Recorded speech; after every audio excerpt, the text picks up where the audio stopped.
think if you would have told me in the late 90s that if I would attend a spiritual community and the opening song would be a Dave Matthews Band song, that I would have never believed you, but here we are. So thank you for that.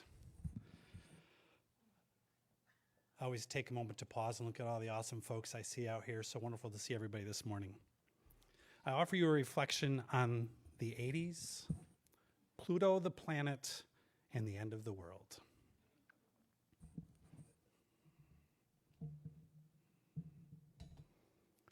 Somewhere in the early 80s, there was this urban legend that the world was going to end at, if I recall correctly, 3 a.m. on, if I recall correctly, Halloween.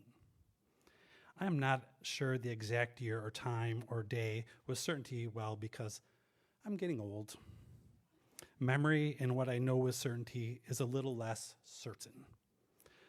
Mostly the things I think I remember are more so snapshots of memories and snapshots of stories, and more so memories of those stories. Like that telephone game where the phrase changes as it moves away from the source. But anyways, back to 3 a.m., Halloween, early 80s.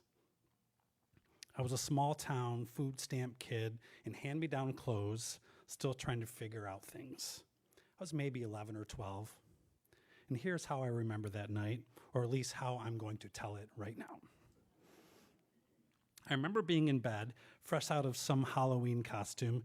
If I were to guess, I would imagine something Star Wars. And a quick shout out to Brad for our shared Star Wars love. In the dark, I was certain the hours were counting down. I was scared, and all I could do was lay there, wide-eyed and awake. Back then, the idea of the world ending was related to the Cold War fears of nuclear annihilation. This is a vision Gen X grew up with. Shout out to my Gen X colleagues. Thank you.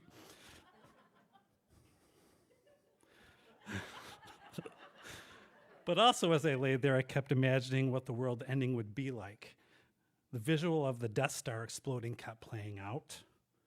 This is also a vision Gen X grew up with. I remember hearing the wind-up alarm clock ticking, clicking closer and closer to oblivion. And I remember listening for some clue that the end was approaching. Would it sound like thunder in the distance as it approached? Would the darkness outside the window flash with sudden bursts? Like, if I could hear or see it coming, could I escape it somehow? Or would it all just suddenly happen? Would it hurt? Would my mom in the next room know it was coming? And I stayed awake, and at 3 a.m., as it got closer, the fear and anxiety grew and grew. And as that damn alarm clock clicked 3 a.m., I thought I was certainly going to see the end. But alas, here we are, alive and well all this time later. That is, unless the rapture is real and we just all suck. Heathens us all. That night, I suppose I dozed off not long after that 3 a.m. deadline, exhausted from the stress and waking up in the morning, having cereal for breakfast like every other morning. I wish it could have been like one of those movie moments. Death at the doorstep and you survive and you suddenly are alive with a new sense of wonder about the world and those around you. That I suddenly went about trying to do only good and loving things because you only have one shot at life. But no, that was not the case. And to be honest, I have no specific remembrance of the day, the next weeks, or months. I suppose I probably went back to being the same kid who read Hardy Boys books from the library, that was always listening to the radio, waiting to hear the favorite song, pretending that I wasn't different, in that gay way, and arguing about why the hell someone would think New Coke was better. As I think about this memory, I thought I knew for sure the world was going to end. I didn't know the difference between belief and knowing. These days, I think belief and knowledge or truth are often confused. Do you remember the book a while ago called I Know This Much Is True? It was written by Wally Lamb. What a bold and confident title and phrase. I wish I could say that phrase and then follow it up with my list of things that I know without a doubt are true, like capital T true. But I am not sure I can. Maybe it's the state of the world these last few years that has caused this doubt. Maybe I've spent too much time pretending to practice Buddhism, and I have truly become unattached to anything, including objective reality.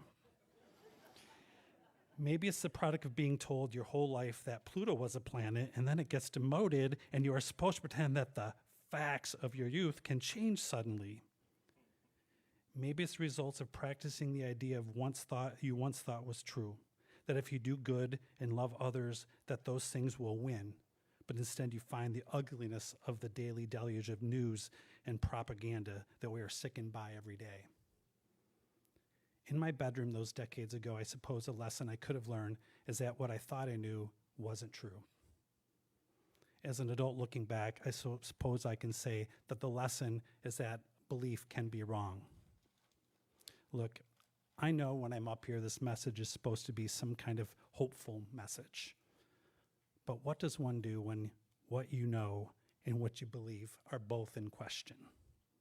The truth is, I have absolutely no flipping idea. Perhaps not knowing is the real truth. And honestly, this possible truth often keeps me up at night, listening for the end of the world all over again.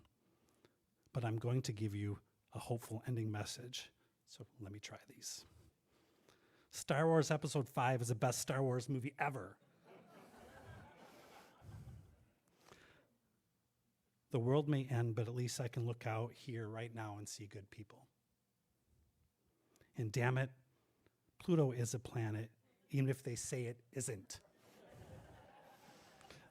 Gen X for life.